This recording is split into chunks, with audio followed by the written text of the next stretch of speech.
Hello and welcome to the Cyber Den, your weekly dose of tech and games. I, Jake, will be chatting to professional voice actor, comedian, director and acting coach Gary Schwartz. You may best know him as the heavy weapons guy and Demoman from everyone's favourite war-themed hat simulator, Team Fortress 2. Thanks for coming, mate. Sure, my pleasure. Ha ha! Now, Gary, please tell everyone listening, what inspired you to become an actor? What inspired me to be an actor? Well, I grew up as a part of the first television generation. I'm part of the baby boom, and I literally sort of grew up in front of the TV and watched all sorts of great old movies, and I was just consumed with it, and I thought, geez, what better thing in the world than to be on that little tube? So I've always had that in the back of my mind. Of course, I didn't really think that it was ever going to happen. I was always told, have more of a regular job in mind. Nobody ever goes out to Hollywood and makes it in the business. And I kind of believed that for a long time, but always harbored the dream ever since I was a kid. Is it true that you were also a mime when you were younger? Yes, as a matter of fact, I started out as a mime at the age of 13. How did you find the experience?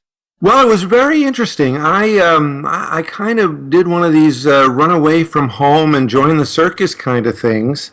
If you really want to know the story, I was at Hebrew school studying Hebrew for my bar mitzvah, and I was about 12. And across the street was a Catholic church, and there was one day a man came out of the church, and I'd always been curious, what does it look like inside there? So a man came out one day and he said, look, I'm a director from a local community college, and I've been hired by St. Mary's to direct our town, and unfortunately half the cast got the flu. Would any of you kids from the Hebrew school like to come and be in a play? So I said I would. I just wanted to see what it was like in there. Anyway, the play was Our Town, and I played Simon Stimpson, the drunk choir director, so I had to kind of weave around the stage acting drunk. And the man basically said, well, you moved very well. I have a small mime troupe in south of where I was in Schenectady, New York, and Poughkeepsie, New York. Would you be interested to come and become part of our troupe? He directed kids ages 9 to about 17, and so I said, yeah, I'd love that. When summer came, I went down and joined the now teen mime troupe, and got very lucky in that they had a job following Pete Seeger and Don McLean and Arlo Guthrie and all of those folk singers from the 1960s up and down the Hudson River on the Clearwater Sloop doing folk festivals. And we were the mime troupe that entertained the crowd while everybody was getting ready for the big festival. So that's what I did all summer long. You've taken part in many projects, but your most famous roles have to be the brutish heavy weapons guy and the drunken Demoman from Team Fortress 2. How did you get the roles? Did you enjoy playing these characters? And if so, what is it that you like about them? Oh my goodness! Well, it's great fun. It's great fun. First of all, having been a mime, and my early career was a mime from the age of 13 till about 26, and then now I've ended up as a voice actor. I've said, I started out being seen and not heard, and now I'm heard and not seen. And Demoman and heavy weapons guy. Basically, I always enjoy doing accents, and my whole goal is to sort of make people laugh. And so I did when these two characters came in, out of all of the other characters, those were the two I picked to audition with, recorded them and sent them into Valve, and lo and behold, I got the job. So I came in and basically I had a lot of fun trying to just basically make the guys behind the glass crack up and laugh. Were there any particular moments that you quite enjoyed when you were playing these characters? Well, yeah. Well, that's definitely, when When I'm drunk as Demoman and drinking my scrumpy, I just have a lot of fun kind of going off on that. And although the lines are all scripted, every once in a while they'll say, what have you got? Come up with something. And so I'll just, in the character, keep going along, and sometimes they use it. Same thing with Heavy. The Heavy was, he's just hilarious to play. He's just so much fun. You feel, so powerful and full of yourself. I just feel like I can say anything as the guy, so I do, and they seem to like it. You've also done your fair share of work not only in front of the camera and microphone, but also behind the scenes. Please tell us more about it. It couldn't have been easy stuff, could it? Directing plays, and I teach improvisation. Basically, that's really my sort of passion. I studied with a woman named Viola Spolin, who is basically credited with inventing the whole art form of improvisation. Back in the 1950s, her son at the University of Chicago got together and started the very first improvisational troupe in America called the Compass Players. People in the Compass Players were people you've heard about, Mike Nichols, Alan Arkin, various people like that when they were young men. Basically, Paul was Viola Spolin's son, Paul Sills, the director, and they were trying to get it together to just ask the audience what they wanted to see, and then they wanted to just do it for them on the spot.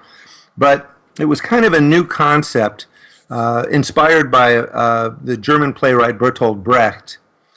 But they couldn't get it to work, these intellectual actors in Chicago. So Paul's mom at the time was living in Hollywood, California, teaching children theater, and she was using games to teach them the skills of acting. So they brought her to Chicago, where she basically played games and got these brilliant actors to spontaneously improvise. And within about 2 years, that turned into the Second City in Chicago, which, of course, spawned all of the great comedic talent and is still doing so to this very day. Out of all the roles you've played, be they in video games, cartoons, movies, and so on, which were some of your favourites and why? Were there any roles that, looking back at them now, you weren't so keen on? Oh, well, let's see. Well, sure, of course, when you're getting started in the business, you have to go for whatever you can do and whatever you can get. And I remember one time, I started out as an extra when I started deciding that I wanted to start talking and not be a mime anymore. But my mime skills actually helped me get into the business. I used to animate a lot of suits and costumes because of my ability as a mime. I could be a robot and various things like that. And gosh, I think the worst job I ever had was a television movie of the week called Kiss Meets the Phantom. And Kiss Meets the Phantom starred the rock group Kiss. And they were being chased by this evil scientist who had built all of these various robots. And we were at this place in Magic Mountain, which is a theme park, out in the hot, hot sun. And I was a robot gorilla. Oh, my goodness. And I had to stand frozen for 10, 20 minutes and then, of course, come to life and try to attack Gene Simmons or one of the guys. And it was just the most horrid job in the world. It was brutally hot inside that costume. So that was my worst job, I think. Anytime you're in a suit that doesn't fit you properly, you just have to suffer for hours and hours and hours upon end. So being inside animated costumes was probably the worst. But it got me on movie sets. And eventually my mime got me the very first, most exciting job of my career, a movie called Quest for Fire. But it was back in 1980, and it's still quite a good cult movie. It's about prehistoric man. I had to play a prehistoric caveman, a Neanderthal, who had the ability to keep fire alive. We didn't know how to make fire, but we could grab it from nature and keep it alive. And I was part of this tribe that had fire. And I stayed in the cave, and my talent was stoking the fire. And that was an exciting, wonderful job. That was my first big international movie. And so that was probably, that always remains one of my favorites. I did a lot of children's television when I was coming up as an actor, and another one of my favorite roles was the part of Bravo Fox in Jubilee Zoo, a children's show back in the early 80s, a musical comedy half-hour starring Ben Vereen, and we were these large animals who had various artistic skills. I was Bravo Fox, and I was a large fox, and I ran the theater in this little village called Jubilee Zoo. I had a prosthetic nose and a lime green tuxedo and a big bushy tail, ears glued to the top of my head. And they said, at the audition, they said, well, you know, he's very pompous and he's very egotistical, but he has to be lovable. So I thought to myself, well, the most lovable voice in show business is the voice of Ed Wynn, who probably your listeners don't even remember, but if I do the voice, you'll probably know. He was the Uncle Arthur in Mary Poppins and the Mad Hatter in Alice in Wonderland. You know, and he spoke like this, you see. And so, you know, as an actor, you can say anything you want using this voice, the most despicable things, and get away with it, and still be considered lovable. So I did 65 of those episodes, and that was great, great fun. Gary, thank you so much for coming to this interview. My pleasure. And I would also like to thank all of my listeners out there for tuning into this great interview on the Cyber Den, your weekly dose of tech and games. Anything you'd like to say to your fans out there, Gary? Well, I'm so pleased, and I was very surprised when I found out how popular the Heavy and the Demoman were, and I really had no idea the impact of these games until recently. And I'm just humbled and thrilled, and I'd love to come out to some Comic-Cons and meet some of the fans someday. That's great to hear, Gary. This is Jake signing off. Thanks a lot, everyone.